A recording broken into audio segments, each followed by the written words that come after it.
I think one of the easiest things to do. Hi there and welcome back to my channel. It's me, Teresa. In today's video, I just wanted to talk about how to make content creation easier for you, not only on OnlyFans, but any kind of adult content creation platform. But I am going to be referring to it as OnlyFans just because that's the most popular one right now. Number one, I think the one thing that's going to make content creation so easy for you is just to batch your content. You can look up tons of YouTube videos about this. So many different content creators do this, and adult content creators can do it too. You don't need to be making content every single day. If you're able to just make a bunch of content all at once, that is probably the biggest game changer for content creation on any platform. And the next couple kind of have to do with batching content too. Number two is to make sure you take photos and videos. You want to make sure that you have a wide variety of content.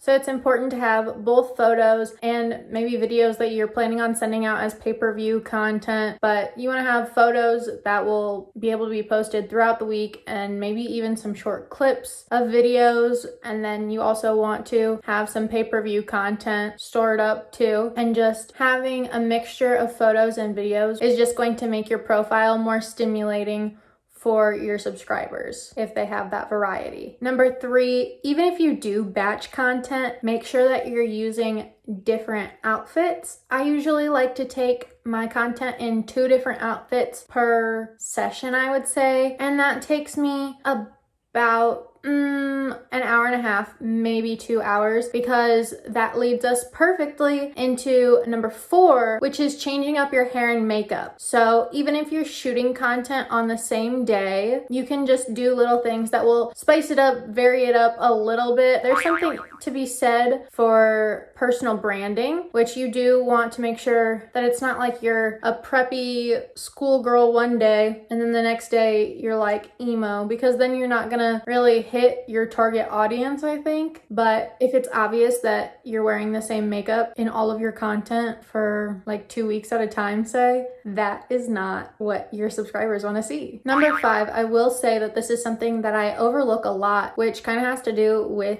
taking photos and videos, is just getting different angles. You know, sometimes taking your videos vertically or horizontally, taking them maybe from the right side versus the left side, where your lighting all is. All of these can be changed just to make your content a little more different every single time. Number 6, this is a little tip that I like to use. It would be so much easier if I just used presets, and I know that that's probably the easiest thing how to learn, and I just haven't done it. So what I like to do is on Facetune, I will go to the edit button and I will write down all of the edits that I make, and I'll edit a picture and then I will edit the next picture similarly. So now I kind of know what I like when I'm editing, and I only do that if I'm posting multiple pictures at the same time. I don't have like my whole profile like an Instagram with an aesthetic, but I know what I like, so it's pretty easy. All of my photos end up looking pretty similar just because that is my personal preference. I know what kinds of edits I like, but just to make sure that they all came out the same, I will write down each number and then I'll compare the 2 photos and change everything as I go. And I do the same thing. I do it all at one time, just like I create all of my content at the same time, just so I can focus on one thing at a time. I like to bucket my days so I know,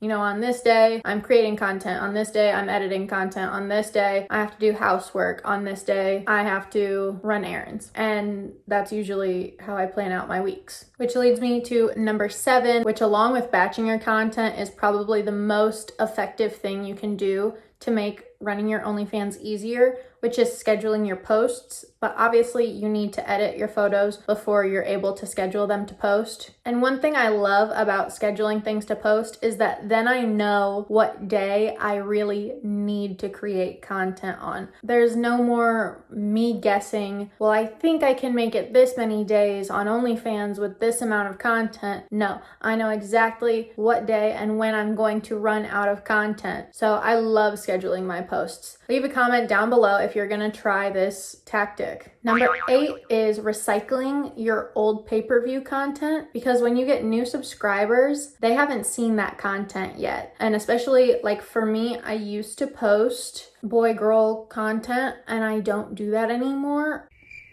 So sometimes if people want to see that old content, I totally don't look the same at all anymore, because some of that content is from like 2 years ago, but they want to see something like that. And if that's all you have, you might as well create a tip menu so that they can tip you for that kind of content and you can recycle it over time. But that's really time consuming. So I also added number 9, which is I've heard of people even hiring another person to help them manage their account. So either if they're helping you message people back or what have you, that is definitely an option. Make sure that you're looking for somebody that's reputable though. Maybe they come with a recommendation from a friend. Just ask around, because there are plenty of fake agencies that like don't actually know what they're talking about, and a lot of those agencies are really expensive. So if this is the route that you're going to take, I would just say be very, very careful. Those kinds of companies are able to optimize your profits. So if you feel like you've hit a ceiling and you need help to get over that hump, and you just can't be on your phone messaging people back all day every day, and you might not have the marketing skills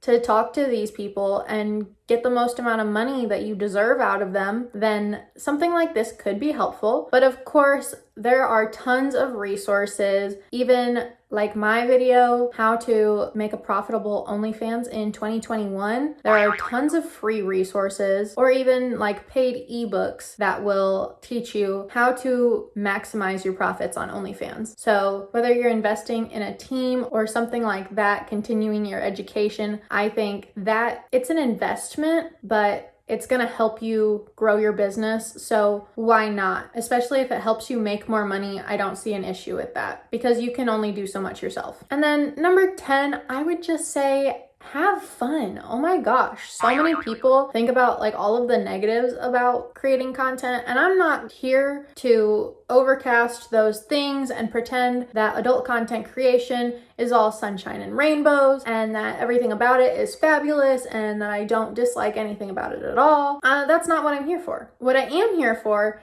is to put things into perspective for you. You know, there are people that are working 9-to-5 jobs, making half as much as you, doing something that they hate, and we get to sit at home, put on makeup, get dressed up real cute, and make like TikToks and take pictures of ourselves. And I think that's great. I think that's cool. I think that's fabulous. So use that to your advantage. Have fun. When is the next time you are gonna have a job that's going to pay you to look sexy on TikTok, pay you to be funny on YouTube, or pay you to join a community on Reddit and make money off of it? Like, how often is that going to happen for you? It's probably not going to happen again in your life. So just be grateful, have fun with it, focus on the positives, not like toxic positivity. We're not going to pretend that there's nothing wrong with the industry, but I think it's so much easier to work when you enjoy what you're doing, and you just have to focus on the things that you do enjoy. Otherwise, you're going to be miserable, and people can feel that. Like, subscribers can feel that when you're not into it, when you're not enjoying yourself. So I think one of the easiest things to do is to just be happy. I know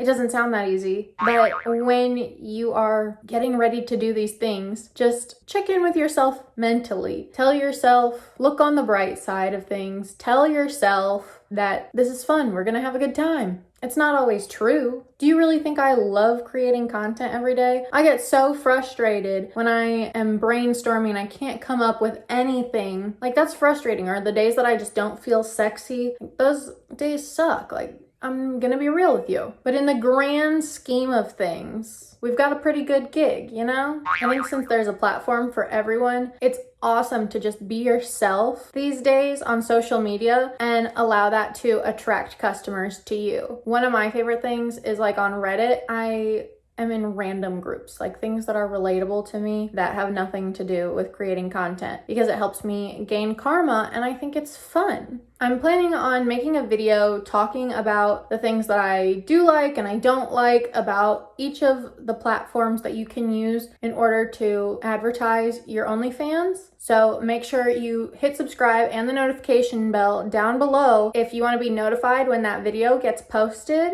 And if you learned anything in this video, make sure to give it a like, and I will see you in the next one.